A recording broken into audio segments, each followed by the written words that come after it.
ദൈവനാമത്തിന് മഹത്വമുണ്ടാകട്ടെ. ജീവ നേർവയിലേക്ക് ഏവരെയും സ്വാഗതം ചെയ്തുകൊള്ളുന്നു. വീണ്ടും ഒരു പ്രാവശ്യം കൂടെ ദൈവവചനം ഘോഷിപ്പാൻ കർത്താവ് നൽകിയ സമയത്തിനായി തിരുനാമത്തെ നന്ദിയോടെ സ്തുതിക്കുന്നു. നമ്മുടെ അല്പസമയത്തെ ചിന്തയ്ക്കായി ഒരു വേദഭാഗം വായിക്കുന്നു. ദാനിയേൽ പ്രവചനം 11 അധ്യായം 32 വാക്യത്തിൻ്റെ 2 ഭാഗം. എങ്കിലും തങ്ങളുടെ ദൈവത്തെ അറിയുന്ന ജനം ഉറച്ചു നിന്ന് വീര്യം പ്രവർത്തിക്കും. എങ്കിലും തങ്ങളുടെ ദൈവത്തെ അറിയുന്ന ജനം ഉറച്ചു നിന്ന് വീര്യം പ്രവർത്തിക്കും. ദാനിയേൽ 10-11 അധ്യായങ്ങൾ അന്ത്യകാലത്തെക്കുറിച്ച് ദാനിയേലിന് സവിസ്തരമായ രീതിയിൽ ദൈവം പ്രവചനത്തിൻ്റെ ആലോചന കൊടുക്കുകയാണ്. അന്ത്യകാലം വരെയുള്ള ഒരു പ്രവചനം 12 അധ്യായത്തിലും ഏകദേശം അത് തന്നെയാണ്. അപ്പോൾ 10, 11, 12 അധ്യായങ്ങളിൽ ഇതിനിടയ്ക്ക് എനിക്ക് അത്ഭുതമായി തോന്നുന്നതാണ് ആ വാക്യം മൊത്തം ഇങ്ങനെയാണ്: നിയമത്തിന് വിരുദ്ധമായി ദുഷ്ടത പ്രവർത്തിക്കുന്നവരെ അവൻ ഉപായം കൊണ്ട് വഷളാക്കും. എങ്കിലും തങ്ങളുടെ ദൈവത്തെ അറിഞ്ഞ ജനം ഉറച്ചു നിന്ന് വീര്യം പ്രവർത്തിക്കും. അപ്പോൾ ആ പശ്ചാത്തലത്തിലോട്ടൊന്നും കിടക്കാൻ ഞാൻ ആഗ്രഹിക്കുന്നില്ല.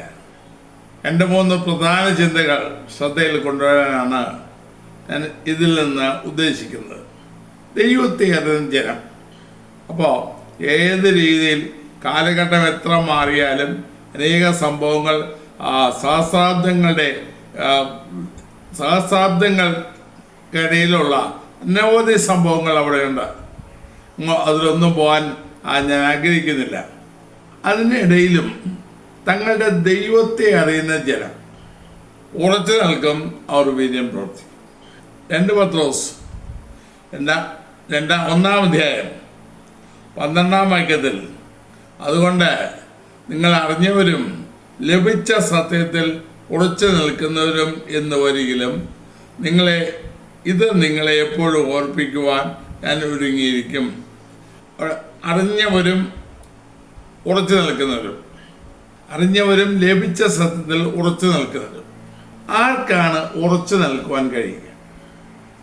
പുറപ്പാട് പുസ്തകത്തിൽ 14 അധ്യായത്തിൽ ചെങ്കടൽ കടക്കാൻ ഒരുങ്ങുന്നതിന് തൊട്ട് മുൻപ്, അല്ലെങ്കിൽ ചെങ്കടൽ കടക്കാൻ ഒരുങ്ങുന്ന കടൽ തുറക്കപ്പെടുന്നതിന് മുൻപ്, രണ്ടായി വിഭജിക്കപ്പെടുന്നതിന് മുൻപ് മോശ ഇസ്രായേൽ ജനത്തോട് പറയുന്ന ഒരു വാക്കുണ്ട്: ഉറച്ചു നിൽപ്പിൻ, നിങ്ങൾ ഉറച്ചു നിൽക്കുവിൻ. ഉറച്ചു നിൽപ്പിൻ, ഉറച്ചു നിൽക്കുക. ആർക്കേ ഉറച്ചു നിൽക്കാൻ കഴിയുള്ളൂ? ഉറച്ചു നിന്നാൽ അതിൻ്റെ ഫലം എന്തായിരിക്കും? ഞാൻ ചിന്തിക്കാൻ ഉദ്ദേശിക്കുന്നതാണ്. ആർക്കാണ് ഉറച്ചു നിൽക്കാൻ കഴിയുക? കിടന്ന് പരിഭ്രമിച്ച് ഫറവോൻ പിന്നിൽ നിന്ന് വരുന്നത് കണ്ട് മുന്നിൽ ചെങ്കടലം തീർന്നു എന്ന് കണക്ക് കൂട്ടിയ ആളുകളാണ് നിലവിളിക്കുന്നത്. അവരുടെ മധ്യത്തിൽ ഒരു മനുഷ്യൻ നോർന്നെന്ന് പറയുന്നു, ഉറച്ചു നിൽക്കേ, ശാന്തമാക എന്നവരോട് പറയുന്നുണ്ട്. പത്രോസ് അവരോട് പറയുന്നു, നിങ്ങൾ അറിഞ്ഞവർ, ലഭിച്ച സത്യത്തിൽ ഉറച്ചു നിൽക്കുന്നവർ, അല്ലെങ്കിൽ നിങ്ങൾ അറിഞ്ഞ സത്യത്തിൽ ഉറച്ചു നിൽക്കുന്നവർ. അപ്പോൾ ക്രിസ്തീയ ജീവിതത്തിൽ നമുക്ക് ഉറപ്പ് വളരെയേറെ ആവശ്യം. 1 കൊരിന്ത്യർ 15 അധ്യായത്തിൻ്റെ അവസാന വാക്യത്തിൽ ഇങ്ങനെ കാണാം: ആകയാൽ എൻ്റെ പ്രിയ സഹോദരന്മാരെ, നിങ്ങൾ ഉറപ്പുള്ളവരും കുലുങ്ങാത്തവരും, നിങ്ങളുടെ പ്രയത്നം കർത്താവിൽ വ്യർത്ഥമല്ല എന്നറിഞ്ഞിരിക്കാൻ കർത്താവിൻ്റെ വിലയിൽ എപ്പോഴും വർദ്ധിച്ചു വരുന്നവരും ഉറപ്പുള്ളവരും കുലുങ്ങാത്തവരും. ഒരു വാക്യം കൂടി ചിന്തിക്കുമ്പോൾ നമുക്ക് മനസ്സിലാകും. എഫെസ്യരിലെ 4 അധ്യായത്തിൽ ശുശ്രൂഷാസ്ഥാനങ്ങളെ കർത്താവ് നിയമിച്ചപ്പോൾ എന്നിട്ടിങ്ങനെ ഉപദേശത്തിൻ്റെ ഓരോ കാറ്റിനാൽ അലഞ്ഞുരുളുന്ന ശിശുക്കൾ ആയിരിക്കാതെ. അപ്പോൾ ഉപദേശക്കാറ്റുകൾ ധാരാളം വരുമെന്നും അവ നമ്മെ വലിക്കുമെന്നും അതുമൂലം ഉഴലാൻ സാധ്യതയുണ്ടെന്നും അപ്പോസ്തലന് കൂടെ ദൈവാത്മാവ് മുൻകൂട്ടി സൂചന നൽകി. ഏത് രംഗത്തും ഉറപ്പില്ലാതെ ഉറച്ചു നിൽക്കാതെ മുന്നോട്ട് പോകാൻ സാധ്യമല്ലല്ലോ. അപ്പോൾ ഉറച്ചു നിൽക്കണമെങ്കിൽ എന്ത് വേണം? അതാണ് നമുക്ക് ചിന്തിക്കാനുള്ളത്. ദാനിയേൽ പ്രവചനത്തിൽ നാം വായിച്ച ഭാഗത്ത് അവിടെ വായിക്കുന്നത് തങ്ങളുടെ ദൈവത്തെ അറിഞ്ഞ ജനം, അല്ലെങ്കിൽ ദൈവത്തെ അറിയുന്ന ജനം ഉറച്ചു നിൽക്കും, അവർ വീര്യം പ്രവർത്തിക്കും. തങ്ങളുടെ ദൈവത്തെ അറിയുന്നവർ എന്താണ് അറിയുക എന്ന് പറഞ്ഞാൽ, യോഹന്നാൻ സുവിശേഷം 17-ാം അധ്യായത്തിൽ നമ്മുടെ കർത്താവ് പറയുന്നുണ്ട്, 3-ാം വാക്യം, ഏകസത്യയുമായി നിന്നെയും നീ അയച്ചിരിക്കുന്ന യേശു ക്രിസ്തുവിനെയും അറിയുന്നത് തന്നെ നിത്യജീവനാകുന്നു. ഏകസത്യതയുമായി നിന്നെയും നീ അയച്ചിരിക്കുന്ന യേശു ക്രിസ്തുവിനെയും അറിയുന്നതാണ് നിത്യജീവൻ. അവനെ അറിയുക. കർത്താവ് പറഞ്ഞല്ലോ, എന്നെ കണ്ടവൻ പിതാവിനെ കണ്ടിരിക്കുന്ന ശിഷ്യന്മാരോട് പറഞ്ഞല്ലോ. അപ്പോൾ അവനെ അറിഞ്ഞ്, അതുപോലെ പിതാവിനെ അറിഞ്ഞ് ദൈവത്തെക്കുറിച്ച് പരിജ്ഞാനത്തിൽ നാം വളർന്ന് അവനോട് ഒപ്പമാകണം എന്ന് എഫെസ്യർ വായിക്കുമ്പോൾ കാണാം. ക്രിസ്തു എന്ന നിലയോളം, ദൈവത്തിൻ്റെ എല്ലാ നിറവിനോളം എന്നൊക്കെ അവിടെ കാണുമല്ലോ. നാം അതൊക്കെ മറ്റു ചില വീഡിയോകൾ ചിന്തിച്ചാൽ. അപ്പോൾ നമുക്ക് പ്രധാനം ഉറച്ചു നിൽക്കണമെങ്കിൽ എന്തു വേണം? അവനെ അറിയണം. മാത്രമല്ല, ഇവിടെ ഈ അറിവെന്ന് കൊടുത്ത് തങ്ങളുടെ ദൈവത്തെ അറിയുന്ന ജനം എന്ന് പറയുമ്പോൾ ഈ അറിവിന് കൊടുത്തിരിക്കുന്ന വാക്ക് വളരെ വളരെ പ്രധാനപ്പെട്ടതാണ്. ഒരു കേട്ടറിവല്ല, ഇൻറ്റിമേറ്റ്, ഏറ്റവും അടുത്ത അറിവ്. അല്ലെങ്കിൽ ഈ ഭാര്യാഭർത്ത ബന്ധത്തിൽ, ദാമ്പത്യ ബന്ധത്തിൽ ഉള്ള അറിവിനെ സൂചിപ്പിക്കുന്ന അതേ പദമാണ് ഇവിടെ ഉപയോഗിച്ചിരിക്കുന്നത്. അല്ലെങ്കിൽ അത്ര ക്ലോസായി അറിയുന്ന ഒരു പദം, ദൈവത്തെ അറിയുക. യോഹന്നാന്റെ 1-ാം വാക്യത്തിൽ ആദ്യമുള്ളത് ഞങ്ങൾ കേട്ടത്, സ്വന്തം കണ്ണുകൊണ്ട് കണ്ടത്, ഞങ്ങൾ നോക്കിയത്, ഞങ്ങളുടെ കൈ തൊട്ടത് ആയ ജീവൻ്റെ വരെ. അപ്പോൾ പല രീതിയിലുണ്ട് അറിവ്. കേട്ടറിവുണ്ട്, കണ്ടറിവുണ്ട്, തൊട്ടറിവുണ്ട്, അല്ലെങ്കിൽ അനുഭവിച്ചറിവുണ്ട്. ഇതിൽ ഏതായിരിക്കും? ഇന്ന് ഭൂരിപക്ഷവും നാം കാണുന്നത് കേട്ടറിഞ്ഞു, എനിക്കറിയാം, ഞാൻ അറിയാം എന്ന ഒരു രീതിയിൽ അറിയാം, ഞാൻ കേട്ടിട്ടുണ്ട്, ധാരാളം കേൾക്കുന്നു. പക്ഷേ ഏറ്റവും പ്രധാനം അനുഭവിച്ചറിയണം. അവനെ കഷ്ടാനുഭവങ്ങളുടെ കൂട്ടായ്മയെ, അവൻ്റെ പുനരുത്ഥാനത്തിൻ്റെ ശക്തിയെ എനിക്ക് അനുഭവിച്ചറിയണം. അപ്പോൾ അനുഭവിച്ചറിയുന്നതാണ് ശരിയായ അറിവ്. അല്ലെങ്കിൽ പുസ്തകങ്ങളിലൂടെയോ പ്രഭാഷണങ്ങളിലൂടെയോ തുടർച്ചയായ പഠനങ്ങളിലൂടെയോ ബുദ്ധിപരമായ ഒത്തിരി അറിവ് സമ്പാദിക്കാം. ഞാൻ ഇല്ലെന്ന് പറയുന്നില്ല. പക്ഷേ അവയൊന്നും അനുഭവവേദ്യമാകുന്നതിന് ഒപ്പമാകില്ല, അതിന് തുല്യമാകത്തില്ല. അപ്പോൾ തങ്ങളുടെ ദൈവത്തെ അറിയുന്ന ജനം എന്ന് പറയുമ്പോൾ ദൈവത്തെ അനുഭവിച്ചറിഞ്ഞ, ഞാൻ നേരത്തെ വാക്ക് പറഞ്ഞ പോലെ ഇൻറ്റിമേറ്റായി, ഏറ്റവും രണ്ടുപേർ ഒന്നാകുന്ന പോലെ ഇൻറ്റിമേറ്റായി കർത്താവിനെ അറിയുന്ന ആ അറിവ് ഉള്ളവർക്ക് മാത്രമേ ഉറച്ചു നിൽക്കാൻ കഴിയുള്ളൂ. അവർക്ക് മാത്രമേ. അല്ലാത്തതൊക്കെ പലപ്പോഴും ആടും. ഇന്നെങ്ങനെയാണല്ലോ പല ഉപദേശം കേൾക്കുമ്പോൾ പലരുടെയും പുറകെ പോകാൻ കാരണം എന്താണ്? എബ്രായ സഭയ്ക്ക് ഉണ്ടായ കുഴപ്പം അതാണല്ലോ. അനുഭവിച്ചറിയുന്ന കർത്താവിനെ, അനുഭവത്തിൽ നിലനിൽക്കുന്നതിനെ അവനെ അറിഞ്ഞാൽ തീർച്ചയായിട്ടും അവനെ വിട്ട് പോകത്തില്ല. അപ്പോൾ അവനെ അറിയുക എന്ന് പറഞ്ഞാൽ എന്താ? ഞാൻ പറഞ്ഞു, അനുഭവിച്ചറിയുക. എനിക്ക് മനസ്സിലായ 1-2 ചിന്തകൾ ആ ബന്ധത്തിൽ പറയാം. ഒന്ന്, അറിയുക എന്ന് പറഞ്ഞാൽ ഞാൻ പറഞ്ഞല്ലോ, അനുഭവിച്ചറിയുക. ഒന്നാമത് അവൻ്റെ നാമത്തെ അറിയുക. അവൻ്റെ നാമം എന്ത്? 9-ാം സങ്കീർത്തനം 10-ാം വാക്യത്തിൽ ഇങ്ങനെ കാണാം, നിന്റെ നാമത്തെ അറിയുന്നവർ നിങ്ങൾ ആശ്രയിക്കും. അവൻ്റെ നാമത്തെ അറിയുക. ഞാനാകുന്നു എന്ന് മോശയോട് പറഞ്ഞവൻ, ഞാൻ മിസ്രയീമിൽ ചെല്ലുമ്പോൾ നിന്റെ ദൈവത്തിൻ്റെ നാമം എന്തെന്ന് അവർ ചോദിക്കുമെന്ന് പറഞ്ഞോടനെ ദൈവം മോശയോട് പറഞ്ഞത്, ഞാനാകുന്നവൻ നിന്നെ അയച്ചിരിക്കുന്നു പറയാ. കർത്താവ് പറഞ്ഞല്ലോ, ഞാനാകുന്നു. ഞാനെന്ന് പറയാൻ അർഹതയുള്ളവൻ നമ്മുടെ കർത്താവ് മാത്രം. അപ്പം ആ നാമത്തെ അറിയുവാൻ സങ്കീർത്തനക്കാരൻ പറഞ്ഞത്, 9 സങ്കീർത്തനം 10 വാക്യം, നിന്റെ നാമത്തെ അറിയുന്നവർ നിങ്ങൾ ആശ്രയിക്കും. അവൻ്റെ നാമത്തെ 91 സങ്കീർത്തനത്തിലും അതേപോലെ കാണാം. അതിൻ്റെ 2ാം ഭാഗം, അവൻ എൻ്റെ നാമത്തെ അറിയാൽ ഞാൻ അവനെ ഉയർത്തും. എൻ്റെ നാമത്തെ അറിയാൽ, അപ്പോൾ അവൻ്റെ നാമത്തെ അറിയുന്ന ആ നാമത്തിൻ്റെ പ്രത്യേകത, ആ നാമത്തിൻ്റെ നിസ്തുല്യത, ആ നാമം മൂലം എന്തെല്ലാം കിട്ടും. ആ പഴയ നിയമത്തിൽ യഹോവ ശാലോം, യഹോവ ശമ്മ എന്നൊക്കെ പറഞ്ഞ വിവിധ കാര്യങ്ങൾ അവൻ്റെ പ്രവൃത്തിയോടുള്ള ബന്ധത്തിൽ, അവൻ്റെ പ്രവൃത്തിയുടെ വിധങ്ങളോടുള്ള ബന്ധത്തിൽ പല പേരുകൾ അറിയപ്പെടുന്നു. അപ്പോൾ അവൻ്റെ നാമത്തെ നാം അറിയുക. ഏകനാമം, എല്ലാ നാമത്തിലും മേലായ നാമം, എന്നേക്കും ഇരിക്കുന്ന നാമം. ആ നാമത്തെ നാം കേട്ട് വായിച്ച് കാണാപ്പാഠം പഠിച്ച് നമ്മുടെ തലച്ചോറ് വെച്ചിട്ട് കാര്യമില്ല. ആ നാമത്തിൻ്റെ അധികാരത്തെയും ആ നാമത്തിൻ്റെ ശക്തിയെയും ആ നാമത്തിൻ്റെ പ്രത്യേകതയും അവൻ്റെ ആളത്വത്തെയും നാം അനുഭവിച്ചറിയുന്ന, അതാ പൗലോസും പറഞ്ഞേ, അവൻ്റെ കഷ്ടാനുഭവങ്ങളെ, അവൻ്റെ പുനരുദ്ധാനത്തിൻ്റെ ശക്തിയെ എനിക്ക് അനുഭവിച്ചറിയണം. അവൻ്റെ നാമത്തെ അറിയുക. നിന്റെ നാമത്തെ അറിയുന്നവർ നിങ്ങൾ ആശ്രയിക്കും. 91 സങ്കീർത്തനത്തിൽ പറഞ്ഞത് അവൻ്റെ നാമത്തെ അറിയുക. അപ്പോൾ ദൈവത്തിൻ്റെ നാമത്തെ അറിഞ്ഞവരുണ്ട്. പിന്നെ ഞാൻ പറയുന്നു, അതിനെക്കുറിച്ച് പ്രബന്ധം എഴുതി തയ്യാറാക്കിയിട്ട് ഒരു വലിയ കാര്യമില്ല. അതിനെക്കുറിച്ച് വാചാലമായി പറഞ്ഞിട്ടും കാര്യമില്ല.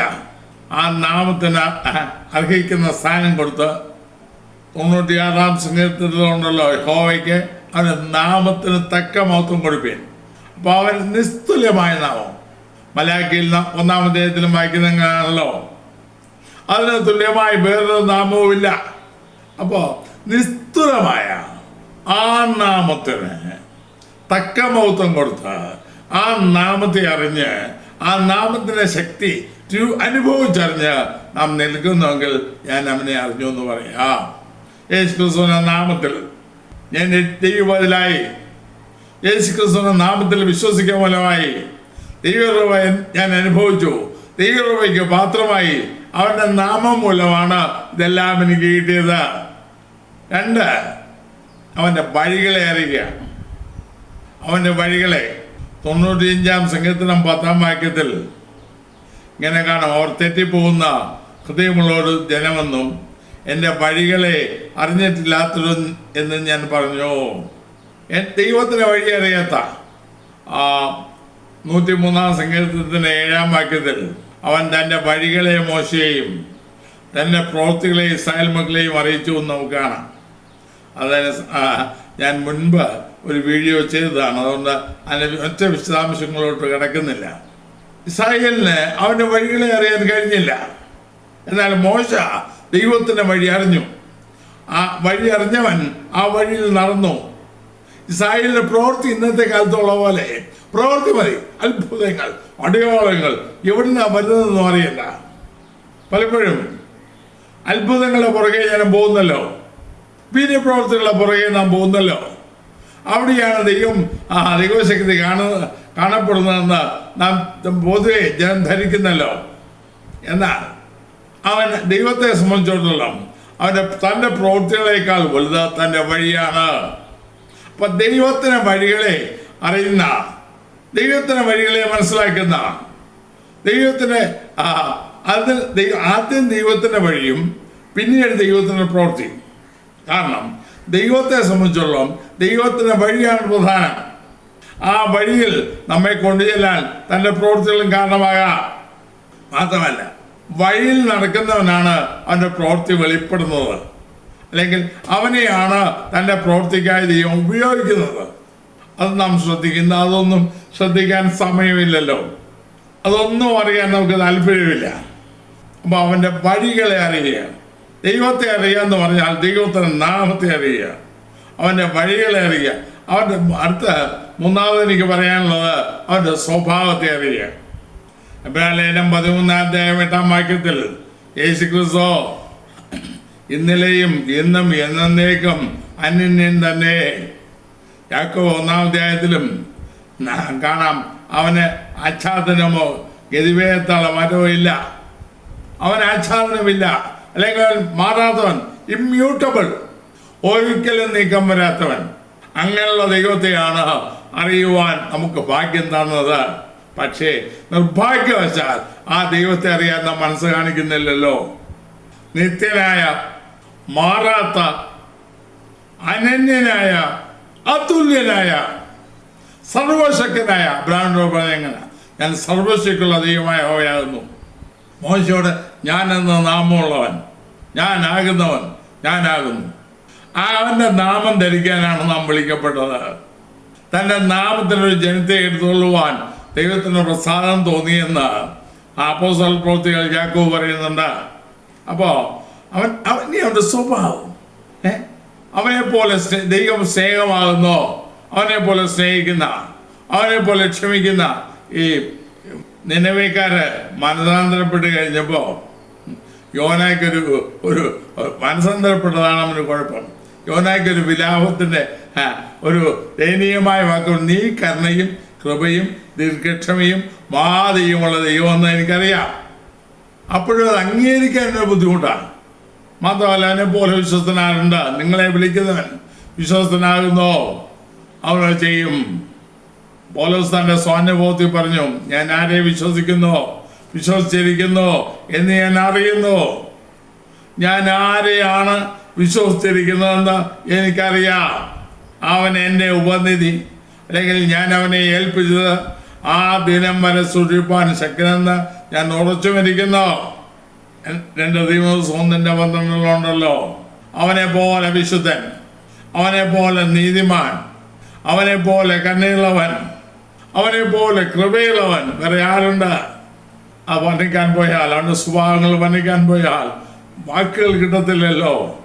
മാറാത്ത, നിസ്തുലനായ, എന്നേക്കുമിരിക്കുന്ന, എല്ലാ നാമത്തിലും മേലായ, വിശ്വസ്തനായ, വിശുദ്ധിയിൽ ഭയങ്കരനായ, തേജപൂർണനായ, നിർമ്മലനായ, നിഷ്കളങ്കനായ, നിർദോഷനായ, പാപികളോട് വേർവിട്ട, പാപത്തോട് ഒരു വിട്ടുവീഴ്ചയുമില്ലാത്ത ഏകപരിശുദ്ധൻ. ഇത്ര നല്ല ദൈവത്തെ സ്വന്തമാക്കുവാൻ ഭാഗ്യം ലഭിച്ചത് പോലെ ലോകത്തിൽ ഭാഗ്യകരമായ ജീവിതം വേറുന്നുണ്ട്. ഞാൻ പലപ്പോഴും സന്തോഷിക്കുന്നൊരു പാട്ടിന്, ഇത്ര നല്ലവനാം പ്രിയനെ ഇത്രയിൽ രുചിച്ചറിയുവാൻ ഇടയായതിനാൽ ഒടുവിൽ വരെയും എനിക്കെന്നും താൻ മതി. ഈ നല്ല ദൈവം, ഈ വിശ്വസ്ത ദൈവം, ഈ മതിയായ ദൈവം, എല്ലാ നാമത്തിനും മേലായ ദൈവം, യവന് ഈ ദൈവത്തെ അറിയുന്നവർ ഉറച്ചു നിൽക്കും. അവരവനെ വിട്ടു പോകത്തില്ല. ഒരിക്കല് ശിഷ്യന്മാരുടെ കർത്താവ് പറഞ്ഞായിരുന്നു, യോഹന്നാന്റെ സുവിശേഷം 6-ാം അധ്യായത്തിലുണ്ട്, നിങ്ങൾക്കും പോകാൻ മനസ്സുണ്ടോ? കുറെ പേര് കർത്താവിനെ വിട്ടുപോയപ്പോൾ യേശു പറഞ്ഞത് ഇന്ന് നേരെ മറിച്ചാണ്. എന്നാൽ അന്ന് കർത്താവ് പറഞ്ഞു, നിങ്ങൾക്കും പോകാൻ മനസ്സുണ്ടോ? പോകോ. ഉടനെ പത്രോസ് പറഞ്ഞു, നാഥാ, നിങ്ങൾ ആരുടെ അടുക്കൽ പോകും? നിത്യജീവന്റെ വചനങ്ങൾ നിന്റെ വക്കലുണ്ടല്ലോ. നാഥാ, ഞങ്ങൾ ആരുടെ അടുക്കൽ പോകും? അപ്പോൾ തങ്ങളുടെ ദൈവത്തെ അറിയുന്നവർ അവർ ഉറച്ചു, എന്ത് വന്നാലും അവർ കുലുങ്ങില്ല. അപ്പൊ ഇന്ന് നാം കുലുങ്ങുന്നെങ്കിൽ, ഇന്ന് നാം ആടിപ്പോകുന്നെങ്കിൽ, ഇന്ന് നാം ഓടിപ്പോകുന്നെങ്കിൽ, നാം നമ്മുടെ ദൈവത്തെ അറിയേണ്ടതുപോലെ അറിഞ്ഞിട്ടില്ല എന്നർത്ഥം. ഇന്നത്തെ ചാഞ്ചാട്ടം, ഇന്ന് പലരും ധരിച്ചു വച്ചിരിക്കുന്നത് ദൈവത്തെ എന്തോ സ്വാധിക്കാനുള്ള ഒരു ഉപാധിയായിട്ടാണ്, കാര്യസാധ്യത്തിനുള്ളൊരു മാർഗം. പണം കിട്ടാൻ, പദവി കിട്ടാൻ, സ്ഥാനമാനങ്ങൾ കിട്ടാൻ, അംഗീകാരം കിട്ടാൻ, ലോകത്തെ അനുഭവിക്കാൻ, ലോകത്തിലെ എല്ലാ സുഖങ്ങളും ദാനം ചെയ്യുന്ന ഏതോ ഒരുത്തൻ എന്നുള്ള ധാരണയാണ് ഇന്ന് പലർക്കും ദൈവത്തിന്. പ്രിയമുള്ളവരെ, അല്ല, അവർ ഉറച്ചു നിൽക്കില്ല. അവർ ആടിപ്പോവും, അവർ ഭയന്നു പോവും, അവർ ഓടിപ്പോവും. തങ്ങളുടെ ദൈവത്തെ ജനം ഉറച്ചു നിൽക്കും, അവർ കുലുങ്ങത്തില്ല. 62-ാം സംഘത്തിലാണെന്ന് തോന്നുന്നു ദാവീദ് ഇങ്ങനെ പറഞ്ഞായിരുന്നു. 61-ാം സംഘത്തിൽ 2-ാം വാക്യം, അവൻ തന്നെ എൻ്റെ പാറയും എൻ്റെ രക്ഷയുമാകുന്നു, എൻ്റെ ഗോപുരം അവൻ തന്നെ, ഞാൻ ഏറെ കുലുങ്ങിയില്ല. ഉറപ്പുള്ളവരും കുലുങ്ങാത്തവരുമായിരിക്കണമെങ്കിൽ ദൈവത്തെ അറിയണം. തങ്ങളുടെ ദൈവത്തെ അറിഞ്ഞനം ഉറച്ചു പീഡ കൂടിയാലും പോരാട്ടം വർദ്ധിച്ചാലും സാഹചര്യങ്ങൾ എല്ലാവരുടെയായാലും അവർ അവനെ വിട്ടുപോകത്തില്ല. പൗലോസ് റോമാലയത്തിൽ 8-ാം അധ്യായം 35-ാം വാക്യം മുതൽ 38-ാം വാക്യം വരെ ക്രിസ്തുവിന്റെ സ്നേഹത്തിൽ നിന്ന് വേർപിരിക്കുന്ന ശക്തിയെ ഓരോന്നോരോന്നോരോന്ന് ഇങ്ങോട്ട് വർണ്ണിച്ചിട്ട് 38-ാം വാക്യത്തിൽ താൻ തറപ്പിച്ചു പറഞ്ഞു, ക്രിസ്തുയേശുവിലുള്ള ദൈവസ്നേഹത്തിൽ നിന്ന് നമ്മെ വേർതിരിപ്പാൻ കഴിയില്ല എന്ന് ഞാൻ ഉറച്ചിരിക്കുന്നു. അവൻ്റെ ഉറപ്പ്. കാരണം അത്രത്തോളം കർത്താവിനെ അനുഭവിച്ചു. അതാണ് പത്രോസ് വിശ്വാസികൾക്ക് എഴുതിയപ്പോൾ 2-ാം ലേഖനത്തിൽ നിങ്ങൾ അറിഞ്ഞവരും ലഭിച്ച സത്യത്തിൽ ഉറച്ചു നിൽക്കുന്നവരും. സത്യത്തെ അറിയേണ്ട മണം അറിഞ്ഞാൽ, അല്ലെങ്കിൽ പരമസത്യത്തെ അനുഭവിച്ചറിഞ്ഞാൽ, വായിച്ചും കേട്ടും കുറെ തലച്ചോറ് കയറ്റിയിട്ട് കാര്യമില്ല. ആ കർത്താവിനെ അനുഭവിച്ചറിഞ്ഞാൽ ഒരിക്കലും അവനെ വിട്ടുപോകാൻ സാധ്യമല്ല.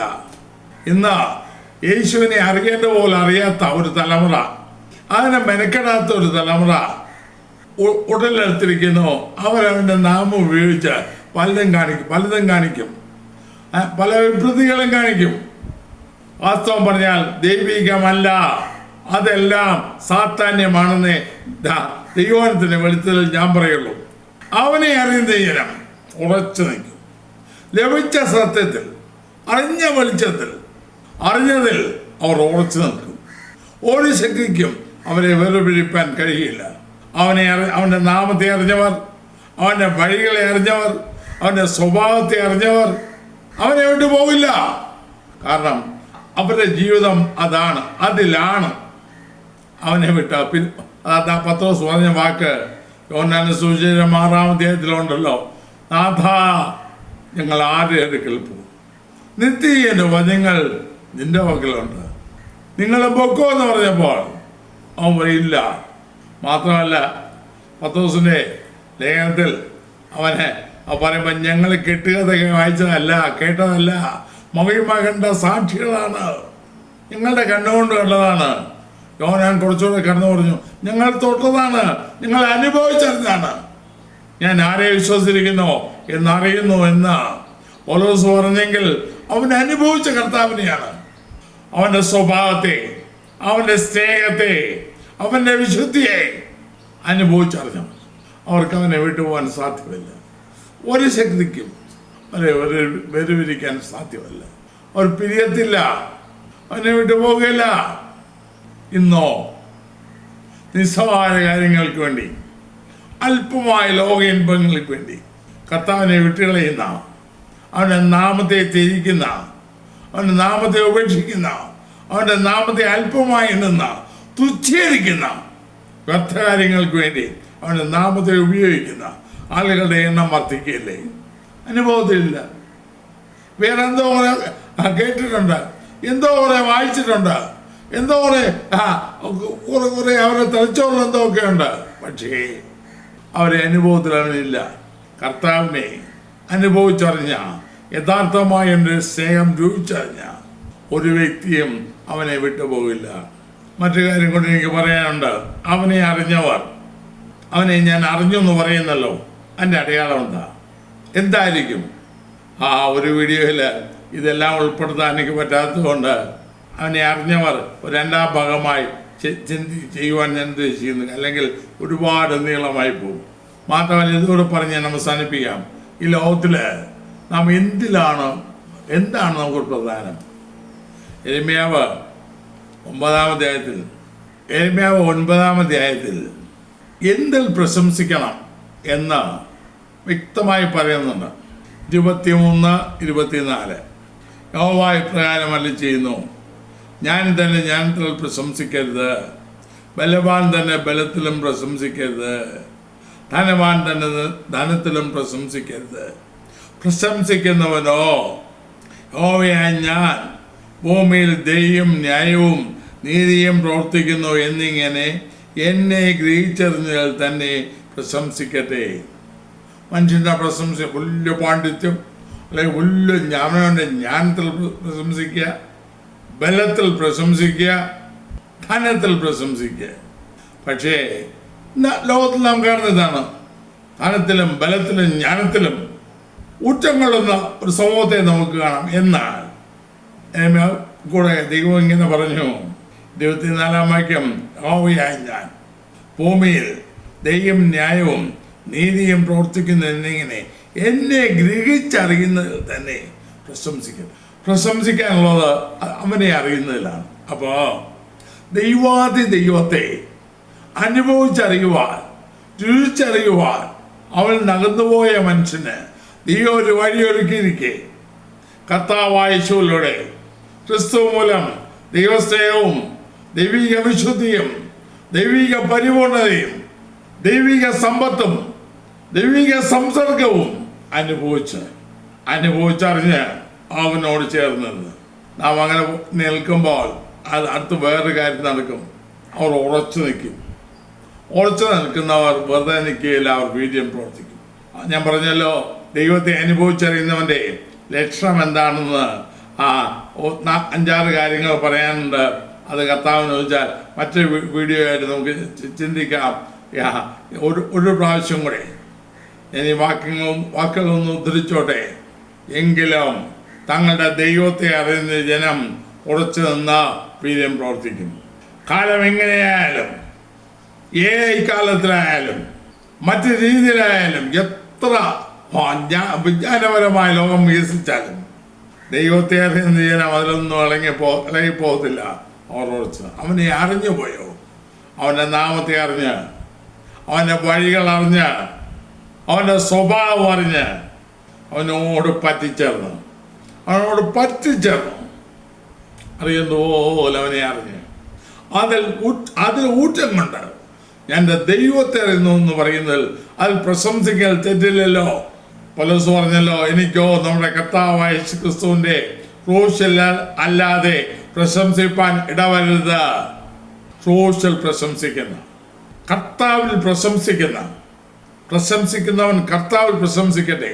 ക്രിസ്തുവിന്റെ നിന്ദയെ അനുഭവിക്കുന്ന, ചുരുക്കി പറഞ്ഞാൽ ദൈവമായതെല്ലാം അനുഭവിക്കുന്ന, അതിനെക്കുറിച്ച് പ്രശംസിപ്പാൻ ഇടവരുന്ന ക്രിസ്ത്യ ജീവിതം ഭാഗ്യമായി അവർ ഓർച്ചയ്ക്ക് ഒരിക്കലും ഇളകി പോകത്തില്ല. ഇങ്ങനെ കർത്താവിനെ അനുഭവിച്ചറിഞ്ഞാൽ, ഞാൻ വീണ്ടും പറയുന്നു, ഒരിക്കലും ഇളകി പോകത്തില്ല, ഒരിക്കലും ആടിപ്പോകത്തില്ല. ഒരു ശക്തിക്കും അവരെ കർത്താവിൽ നിന്ന് അകറ്റാനും സാധ്യമല്ല. ദൈവമായ കർത്താവ് ആ അവസ്ഥയിൽ നമ്മെ നടത്തട്ടെ, അതിനിടയാകട്ടെ എന്ന് പ്രാർത്ഥിച്ചുകൊണ്ട് വാക്കുകൾ അവസാനിപ്പിക്കുന്നു. ദൈവം നമ്മെ അനുഗ്രഹിക്കട്ടെ. പ്രാർത്ഥിക്കാം. കർത്താവേ, സ്നേഹവനായ സ്വർഗീയ പിതാവേ, അവിടുത്തെ കാര്യങ്ങൾ ഞങ്ങളെ ഏൽപ്പിക്കുന്നു. നാഥാ, തങ്ങളുടെ ദൈവത്തെ അറിയുന്ന ജനം അവർ ഉറച്ചു നിന്ന് വീര്യം പ്രവർത്തിക്കുന്നുള്ള വാക്യത്തെ അടിസ്ഥാനമാക്കി അങ്ങയുടെ നാമത്തെ അറിഞ്ഞ്, അങ്ങയുടെ വഴികൾ അറിഞ്ഞ്, അങ്ങയുടെ സ്വഭാവത്തെ അറിഞ്ഞ്, കർത്താവെ അതിൽ അങ്ങേ ഗ്രഹിച്ചറിഞ്ഞ് അതിൽ പ്രശംസിച്ച് അങ്ങോട്ട് പറ്റിച്ചേർന്നു. അതാ അങ്ങിൽ ജീവിപ്പാൻ ഇളയവരെ സഹായിക്കണമേ. അങ്ങേ വിട്ടു പോകുന്ന അവസ്ഥ ആർക്കും ഉണ്ടാകരുതേ. അങ്ങയുടെ കാര്യങ്ങളെ ഏൽപ്പിക്കുന്നു. അതാ അങ്ങയുടെ ആത്മാവ് സംസാരിക്കണമേ. യേശുക്രിസ്തുവിന്റെ നാമത്തിൽ പിതാവേ, ആമേൻ. ഈ വീഡിയോ നിങ്ങൾക്ക് അനുഗ്രഹമായെങ്കിൽ മറ്റുള്ളവർക്കും ഷെയർ ചെയ്ത് കൊടുക്കുക. നിങ്ങൾക്കായി പ്രാർത്ഥിക്കുക. ദൈവമായ കർത്താവ് നിങ്ങളെ അനുഗ്രഹിക്കുമാറാകട്ടെ.